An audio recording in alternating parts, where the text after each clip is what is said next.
अगर हम intraday trading करते हैं, डेरिवेटिव्स को ट्रेड करते हैं, तो एक दिन में कितने ट्रेड्स मैक्सिमम हमें लेने चाहिए।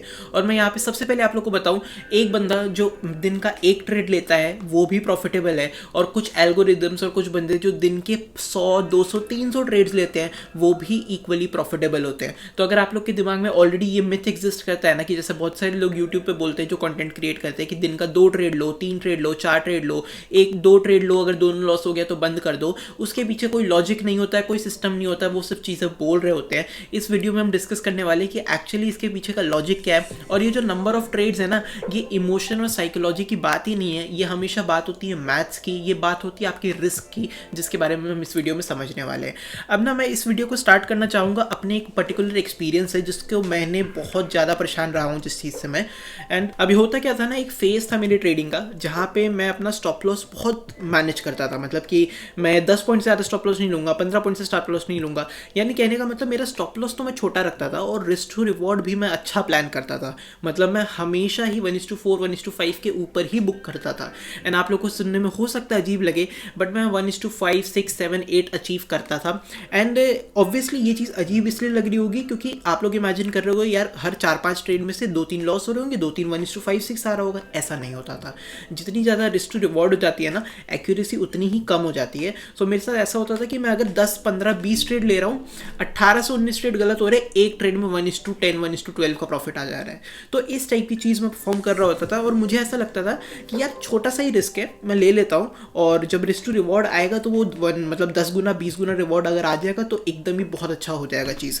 अब यहाँ पे सबसे बड़ी प्रॉब्लम ये आती थी ना, जो मेरी प्रॉब्लम थी वो ये थी कि मैंने मार्केट को एनालाइज करना बहुत अच्छे से सीख लिया था। हाँ, अगर आप लोग को ये चीज़ लगता है कि आप मार्केट को बहुत अच्छे से एनालाइज करोगे तो आप प्रॉफिटेबल बन जाओगे, तो ये चीज़ एकदम ही गलत है। इनफैक्ट ये चीज़ उल्टा काम करती है, क्योंकि the more you analyse the more things you see. जितना ज़्यादा मार्केट को एनालाइज करोगे उतना ज़्यादा हमें चीज़ें दिखने लग जाती हैं कि मेरे को एक ही जगह पे शॉर्ट साइड की भी एंट्री दिख रही होती है, एक ही जगह पे मेरे को लॉन्ग साइड की भी एंट्री दिख रही होती है। तो वहाँ पर ना दिमाग कन्फ्यूज रहता है। तो मेरे को हर 5 मिनट, 10 मिनट, 20 मिनट, 15-20 मिनट बाद कुछ ना कुछ सेटअप दिख रहा ही होता था। अगर मैं 1 आवर पे शिफ्ट करूँ तो मुझे अलग पैटर्न दिख रहा है, अगर मैं 5 मिनट्स पे शिफ्ट करूँ तो मुझे अलग पैटर्न दिख रहा है, अगर मैं 1 मिनट पे शिफ्ट करूँ तो भी मुझे कुछ ट्रेड्स दिख रहे हैं। तो इस वजह से मैं मल्टीपल ट्रेड्स लिया करता था। एंड एक चीज़ मैं यहाँ पे बताना चाहूँगा, जो मैं बहुत ज़्यादा कंफ्यूज रहता था, जब भी मैं ऐसा प्लान करता था ना, मैं दिन के 2 ट्रेड हो चुके हैं, अब मैं और ट्रेड नहीं करता हूँ, तो अगला सेटअप जो मुझे मार्केट में दिखता था तो मुझे ये लगता था कि यार कल तो मुझे ट्रेड करना ही है, राइट। तो पता नहीं कल मेरे हिसाब से मार्केट चले ना चले, कल मार्केट का क्या बिहेवियर हो, लेकिन अगर मैं ऑप्शन बायर हूँ, आज मार्केट ट्रेंडिंग है, तो आज मैं तीसरा और चौथा ट्रेड भी ले लेता हूँ। ये एलिमेंट में मैं हमेशा फंस जाता था और मैं तीसरा, चौथा, 5वां ट्रेड भी ले लेता था। अब मैं क्यों कह रहा हूँ कि मैं फंस जाता था, क्योंकि यहाँ पे गड़बड़ ये होती है ना, हमें पता ही नहीं चलता मैं कितने ट्रेड्स ले जा रहा हूँ, और इसके कोई सेट डिफाइंड रूल्स ही नहीं है। बहुत सारे लोग कहेंगे यार आपका प्रॉफिट हो गया तो आप चार्ट देखना बंद कर दो, बट ये एक्चुअल सोल्यूशन नहीं है यार। ये तो वही बात होगी ना कि अगर मेरे से कंट्रोल नहीं हो रहा है तो मैं उस चीज़ से दूर रहूँ। नहीं, हमें उस चीज़ से दूर नहीं रहना है, हमें तो चार्ट को देखना है और हमें कंट्रोल सीखना है, ठीक है। हमें चार्ट से दूर नहीं होना है। तो अब प्रॉब्लम क्या है, नंबर ऑफ ट्रेड। सबसे पहले मैं बात कर लेता हूँ एक एक्चुअल लॉजिकल मैथमेटिकल सोल्यूशन क्या है इसका। इसका सोल्यूशन होता है आप कितना मार्केट में सर्वाइव करना चाहते हो।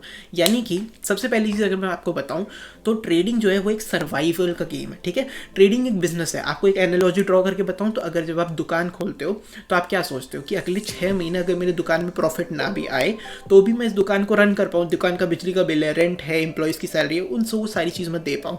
तो आप अगले 6 महीने विदाउट एनी प्रॉफिट्स आप इतना अपने पास मार्जिन रखते हो कि आप दुकान के खर्चे चला पाओ। तो अब आप ट्रेडिंग को में जब आते हो ना, उसको भी एक बिजनेस की तरह ट्रीट करना है कि मैं अगले कितने दिन तक विदाउट एनी प्रॉफिट सर्वाइव करना चाहता हूँ, ठीक है। फॉर स्टार्टिंग अगर मैं 6 महीने बोल दूँ कि 6 महीने आप विदाउट एनी प्रॉफिट सर्वाइव करो तो it will be a big number. But let's suppose एक एग्जाम्पल के लिए मैं अगर बात करूँ, मैं ये नहीं कह रहा ये आइडियल टाइम है, बट अगर एग्जाम्पल के तौर पर हम बात करें तो मैं गेस करूँ कि चलो मैं कह रहा हूँ कि आप स्टार्टिंग में ट्राई करने के लिए, जब आप सीख रहे हो, इट्स नॉट लाइक कि ये स्ट्रैटेजी प्रॉफिटेबल है, जब आप सीख रहे हो, मार्केट को ट्राई करना चाहते हो, एट मिनिमम 20 दिन का आपके पास बफर होना चाहिए। 20 दिन यानी कि एक ट्रेडिंग मंथ। 20 दिन का बफर का क्या मतलब है, मेरा मतलब है कि लेट्स सपोज आप 10,000 से क्वांटिटी उठाते हो, ठीक है। क्वांटिटी पहले तो आपको कितनी लेनी है वो आप मैनेज कर लो, आपको मिनिमम क्वांटिटी लेनी है। मिनिमम क्वांटिटी में 10,000 से क्वांटिटी खरीद सकते हो, 15,000 से, 20,000 से, कितनी क्वांटिटी खरीदनी है वो आपके ऊपर डिपेंड करता है। अब इमेजिन हमने डिसाइड किया कि हम 10,000 से क्वांटिटी खरीदेंगे, फिर हम डिसाइड करेंगे हमें 20 दिन सर्वाइव करना है। तो आप अब नेक्स्ट स्टेप ये डिसाइड होना चाहिए कि अगर हमने 20 दिन सर्वाइव करना है तो एक दिन में मैक्सिमम कितना लूज करना है, यानी एक दिन का मैक्सिमम रिस्क कितना होना चाहिए। अब यहाँ पे कुछ लोग डिसाइड कर सकते हैं मैं एक दिन में सिर्फ 500 रुपये गवाऊंगा, तो 20 दिन में अगर मैंने हर एक 20 दिन लॉस करा तो मेरा कितना पैसा गया, तो मेरा 10,000 अमाउंट चला गया। वहीं पे कुछ लोग अज्यूम कर सकते हैं मैं एक दिन में मैक्सिमम 1000 का रिस्क लूंगा, तो 20 दिन में मैं 20,000 का अमाउंट दूंगा, यानी मैं एक दिन में 2000 का रिस्क लूंगा तो 20 दिन में मैं 40,000 का अमाउंट लूंगा। तो इस हिसाब से आपको सबसे पहले तो डिसाइड करना है कितने दिन आपको सर्वाइव करना है विदाउट एनी प्रॉफिट्स, हर दिन लॉस करना है। दूसरा आपको डिसाइड करना है कि एक दिन में मैक्सिमम रिस्क आपका कितना होगा। और अब तीसरी चीज़ आ जाती है नंबर ऑफ ट्रेड, यानी कि अगर एक दिन में आपने डिसाइड किया कि मेरे को सिर्फ 500 रुपये ही लूज करना है, तो मैं कह रहा हूँ आप 100 ट्रेड ले लो। आप 100 ट्रेड लो लेकिन हर ट्रेड में सिर्फ 5 रुपये का नुकसान करो। आप एक ट्रेड लो लेकिन एक ही ट्रेड में सिर्फ 500 रुपये का नुकसान करो। नंबर ऑफ ट्रेड्स हमेशा ही इस चीज़ पे डिपेंड होना चाहिए कि आप एक दिन में कितना रिस्क लेना चाह रहे हो, और एक दिन में कितना रिस्क लेना चाह रहे हो वो हमेशा इस चीज़ पे डिपेंड होना चाहिए कि आप कितने दिन तक विदाउट एनी प्रॉफिट सर्वाइव करना चाह रहे हो। ये जो एक मैथमेटिकल रूल है, इस चीज़ को फॉलो करना बहुत ज़्यादा इंपॉर्टेंट है। एंड अभी मैं बताता हूँ अब इसकी इंपॉर्टेंस कहाँ पर आती है। इसमें क्या होता है ना, मैं क्यों बोल रहा हूँ कि यार 20 दिन तक आपको लॉस के लिए प्रिपेयर करना है, बिकॉज ये मार्केट की हार्ड रियलिटी है। अगर आप लोग को ऐसा लगता है कि ऐसा नहीं हो सकता कि आप 20 दिन लगातार स्टॉप लॉस रख सकते हैं, तो आप यहाँ पे गलत हो। और यहाँ पे सबसे पहली चीज मैं बता दूं, अगर आप एक बिगिनर हो तो शायद आपके साथ ये ना हो, लेकिन जैसे जैसे आप मार्केट में सर्वाइव करोगे वैसे वैसे आपके नंबर ऑफ लॉसेस बढ़ने लग जाएंगे। और इसका सबसे बड़ा रीजन होता है प्रोबेबिलिटी थ्योरी। इसको मैं किसी और वीडियो में समझाऊंगा, बट एक सिंपल शब्दों में बताऊं, अगर हम 10 ट्रेड के बारे में बात करेंगे कि आपको सिर्फ 10 ट्रेड लेना अपनी पूरी लाइफ में, और आपकी प्रोबेबिलिटी, एक्यूरेसी की प्रोबेबिलिटी लेट्स सपोज 60% है, जो कि बहुत अच्छी है, बट अगर हम इमेजिन करें 60% है, तो यानी कि 4 ट्रेड आपके नुकसान हो सकते हैं। तो इसका ये मतलब है कि आपके स्टार्टिंग के 4 ट्रेड नुकसान हो सकते हैं। यहीं पे मैं कहूँ कि आपको अपनी पूरी लाइफ में 100 ट्रेड लेना है, तब इसका मतलब है आपके 40 ट्रेड नुकसान हो सकते हैं। 40 ट्रेड का एक साथ नहीं हो सकते हैं, ऐसा नहीं, मतलब ऑब्वियसली ऐसा होगा कि कभी प्रॉफिट होगा कभी नुकसान होगा, लेकिन क्या इस चीज़ की प्रोबेबिलिटी एग्जिस्ट नहीं करती है मैथमेटिकली कि एक से लेके आपके 40वें ट्रेड सारे लॉस हो और उसके बाद 40 के बाद 100वां ट्रेड जो आपके 60 ट्रेड 60% की एक्यूरेसी वो सारे प्रॉफिटेबल हो। इस चीज़ की प्रोबेबिलिटी मैथमेटिकली एग्जिस्ट करती है। तो कहने का मतलब अगर आप सिर्फ जीवन में अपने 10 ट्रेड लेने वाले हो तो हो सकता है आपके 20 ट्रेड लगातार लॉस ना हो, लेकिन अगर आप इस ट्रेडिंग को एक कंटिन्यूस एक करियर की तरह पे देख रहे हो तो यानी कि आप जीवन में 10, 100, 50, 500, 1000, 2000 ट्रेड्स लोगे। एंड ये तो जीवन की मैं बात करूँ तो एक साल में इतने ट्रेड्स हो जाते हैं।